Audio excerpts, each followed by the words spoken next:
Olá, estudante! Olá, vestibulando! Eu sou o professor Vitor Rizovas, da Oficina do Estudante, e vou continuar com você a correção das questões da segunda fase da FUVEST 2019.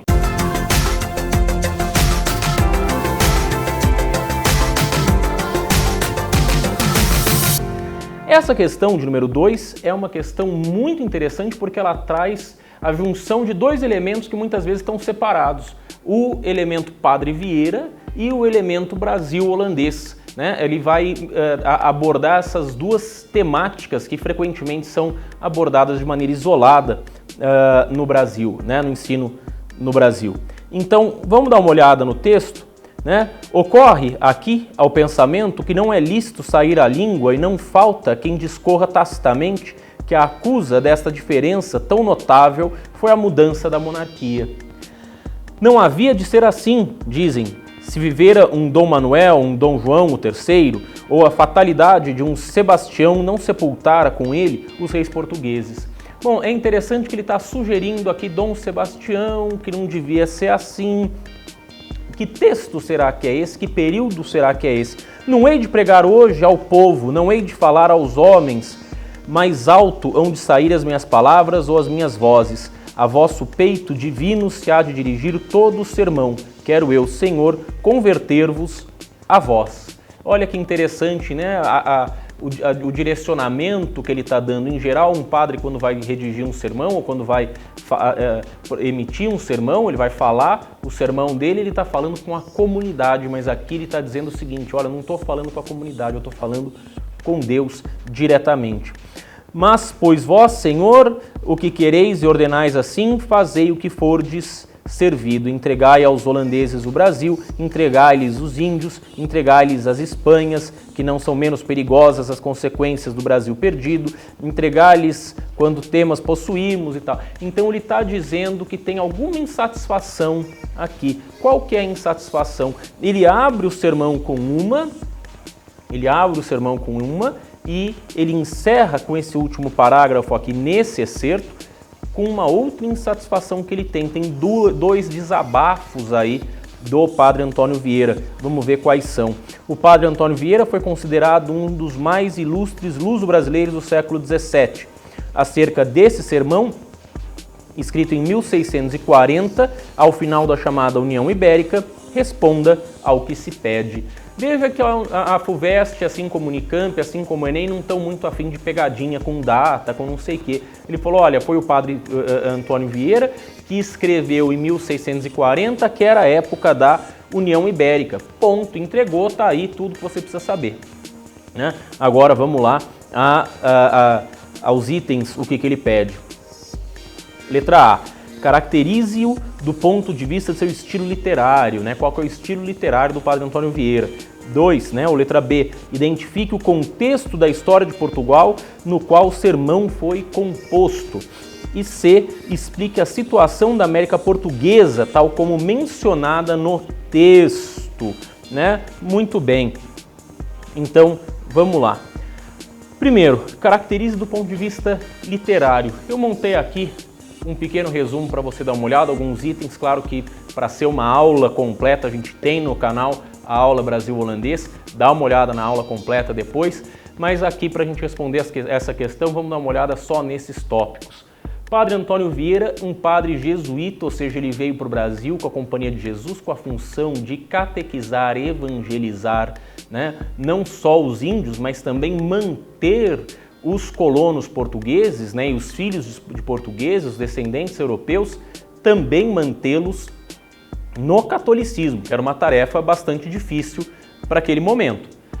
Temos que lembrar que o Padre Vieira pertence ao Barroco, que é aquele período que vem pós-Renascimento, pós-Contra-Reforma, né, que a Igreja Católica vai buscar se localizar, vai buscar se reorganizar, se recolocar diante das artes e da produção de conhecimento. Esse período barroco traz como característica a reflexão. Então, especialmente em sermões, especialmente nesses textos, é um período de muito questionamento da própria igreja em relação a ela mesma, em relação a Deus e o mundo, né? E as relações entre Deus e mundo. Então, esses sermões são muito reflexivos. sobre a relação da igreja, mas também análises do período. Os sermões do Padre Vieira fazem muito isso, né? De interrogar o que está acontecendo, de explicar o que está acontecendo. Lembrando uma característica do barroco, claro e escuro, chiaro-oscuro, né? E que nos sermões aparece nas afirmativas e negativas, né? O dizer desdizendo, né? O afirmar negando duas vezes, né? Uma outra característica do sermão ou dos sermões do Padre Vieira. Bom, então para a letra A, Padre Antônio Vieira está aqui. O movimento literário era o barroco, o autor seguia a tradição de fazer menções a histórias bíblicas. Além disso, seus sermões são temáticos, como apresentado no excerto, e tinham como objetivo a reflexão do leitor, né? Eu estou lendo a resposta que a gente colocou no site Oficina Resolve, tá? Uma resposta que a gente elaborou, que está na internet para você ver a resposta escrita, não só comentada. Letra B. Identifique o contexto da história de Portugal no qual o sermão foi composto.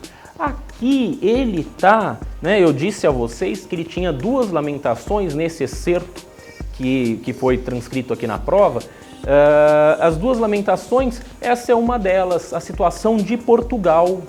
Portugal vem desde 1578, com o desaparecimento do Dom Sebastião, mencionado no texto, e depois com a morte do tio-avô dele, Dom Henrique. Portugal vem sendo governada pela Espanha. Portugal é governado pela Espanha desde 1580. São 60 anos de governo espanhol sobre Portugal. Então, o contexto é o contexto da União Ibérica, né? Que a Espanha governa Portugal com os reis Habsburgo a partir de Filipe II da Espanha. Né? Então, é esse daqui. E 1640 é justamente o ano da restauração portuguesa, quando Dom João de Orleans e Bragança organiza um movimento, né? Junto com nobres e junto com burgueses, para conseguir se separar, se desvencilhar da Espanha, financiado pela Inglaterra, né, para conseguir se desvencilhar da Espanha e estabelecer um governo português, então garantindo mais uma vez a independência, a autonomia portuguesa, para que Portugal voltasse a ser um país plenamente livre, com um rei próprio. Tudo bem? Então é esse o contexto, por isso está aqui o contexto da União Ibérica, em que Portugal havia sido anexado pela Espanha, mas aqui é 1640, ou seja, fim da União Ibérica, né? O contexto é o fim da União Ibérica.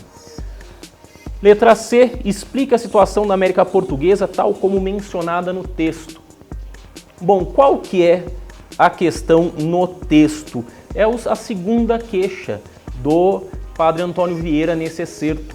Por que é a segunda queixa? Porque a primeira é o fato dele, português, né, pertencer a um país que foi anexado por outro, pela Espanha. A segunda queixa, que é mais grave, é ele dizer que o Brasil foi invadido pelos holandeses. E com isso, os holandeses estarem controlando os índios, as terras, as gentes, né? E por que isso é um problema para o Padre Antônio Vieira? Porque os holandeses não são católicos, então ele está se queixando disso. Né? Então ele está falando, olha, nós católicos aqui estamos fazendo uma força para trazer a América para o catolicismo, e você vai lá e entrega o Brasil para a Holanda, que não é católico. Pô, por isso que ele está se dirigindo a Deus. Né? Então o contexto que a gente está falando aqui é o contexto da invasão do Nordeste brasileiro, que já aconteceu, né, vários anos antes, que já em 1624, 1630, né, as invasões holandesas.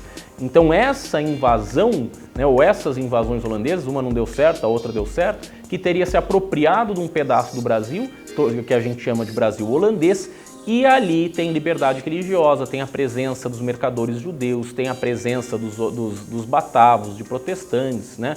Então, um outro ambiente, por isso as queixas todas aí do Padre Antônio Vieira, diretamente feitas a Deus, por Deus estar tirando esse pedaço do Brasil que era católico e entregando aos holandeses que são protestantes. Por fim, vale lembrar, a gente podia talvez ter feito alguma menção aí, ao fato de ser, especialmente durante o período da União Ibérica, que a gente tem o começo da ideia das entradas e bandeiras, da exploração do território, que vai levar lá no final do século XVII, a descoberta do ouro, né? Isso talvez você pudesse acrescentar na sua resposta, tá certo? Nos vemos no próximo vídeo, questão 3, FUVEST 2019. Até lá, abraço!